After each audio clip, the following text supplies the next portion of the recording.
Colin est un jeune homme d'une vingtaine d'années, riche, raffiné et rêveur. Il mène une vie paisible dans un appartement confortable rempli d'objets originaux comme son fameux pianoctel qui mélange musique et boisson. Il n'a pas besoin de travailler, ce qui lui permet de se consacrer entièrement à ses plaisirs. Il adore la musique, en particulier le jazz, les bons repas et les conversations légères avec ses amis. Cet univers léger et poétique reflète parfaitement son caractère doux et optimiste. Il est entouré de deux personnages essentiels, Nicolas, son fidèle cuisinier, et Chic, son meilleur ami. Nicolas est bien plus qu'un domestique, il prépare des plats extraordinaires et partage avec Colin une complicité joyeuse. Chic, quant à lui, est passionné de Jean-Saul Sartre, un philosophe fictif, et passe son temps à collectionner ses livres. Les trois amis partagent des moments de bonheur et d'humour dans un monde absurde mais chaleureux, où les lois de la réalité sont souvent détournées de manière poétique.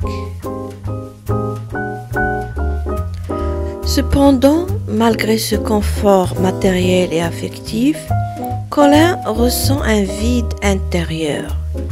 Il rêve de connaître l'amour véritable, celui qui transforme la vie et la rend plus belle encore. Voir Chic en couple réveille en lui un désir profond de partager, lui aussi, une relation amoureuse. Il exprime ce besoin à Nicolas, espérant que le destin lui offrira cette rencontre. Ce souhait sincère marque la fin de son insouciance et le début d'une quête affective qui bouleversera sa vie. Après avoir rencontré Chloé lors d'une fête, Colin tombe immédiatement amoureux d'elle. Leur coup de foudre est réciproque et très vite, ils décident de se marier. Leur union est joyeuse, poétique et pleine de fantaisie à l'image de leur monde. Les premiers jours de mariage sont heureux. Colin est comblé par l'amour de Chloé et leur vie à deux est douce, rythmée par des moments tendres, des promenades et des instants de complicité. Colin dépense sans compter pour faire plaisir à Chloé, lui offrant tout ce qu'elle désire. Il vit dans une bulle d'amour et de bonheur, insouciant des réalités extérieures. Leur maison respire la lumière et la joie. Tout semble parfait jusqu'au jour où Chloé tombe malade. Un nénuphar commence à se développer dans son poumon, maladie étrange et poétique, mais grave. À partir de là, l'atmosphère change peu à peu. Colin, inquiet, fait tout son possible pour la soigner. Il fait appel au meilleur médecin, lui achète des fleurs chaque jour, croyant que cela la guérira. Son amour pour elle devient un combat quotidien.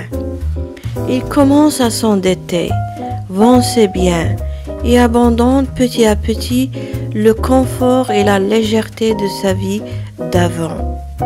La magie du mariage s'efface devant la souffrance et l'univers qui les entourait devient de plus en plus sombre et étouffant à l'image de la maladie.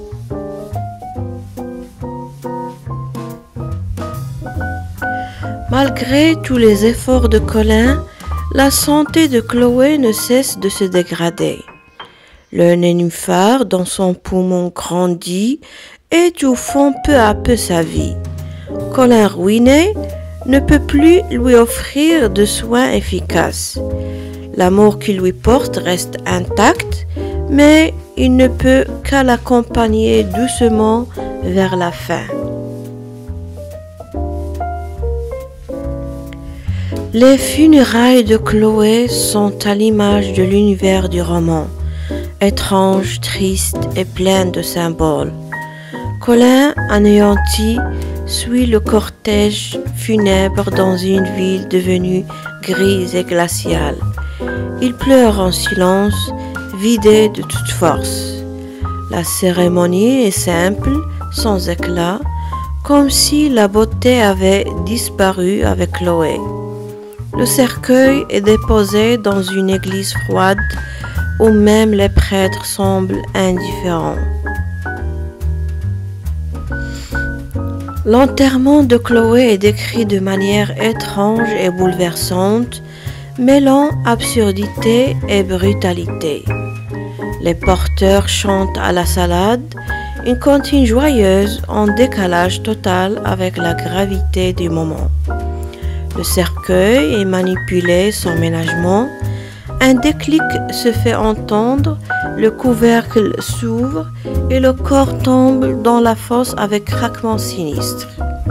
L'un des porteurs s'effondre, étranglé par une courroie.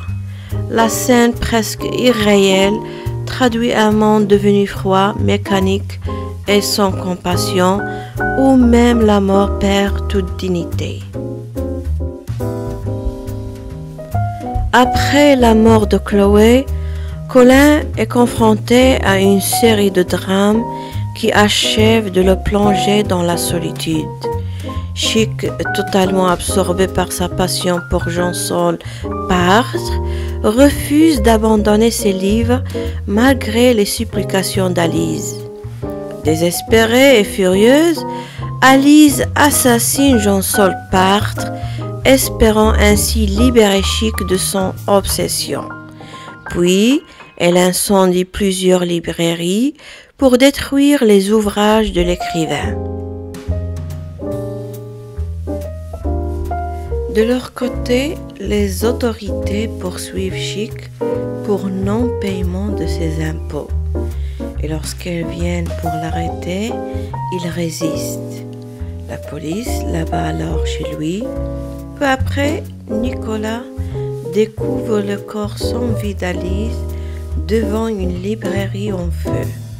Ces pertes successives marquent pour Colin la fin de tout ce qui donnait un sens à sa vie, l'amour, l'amitié et la poésie du monde.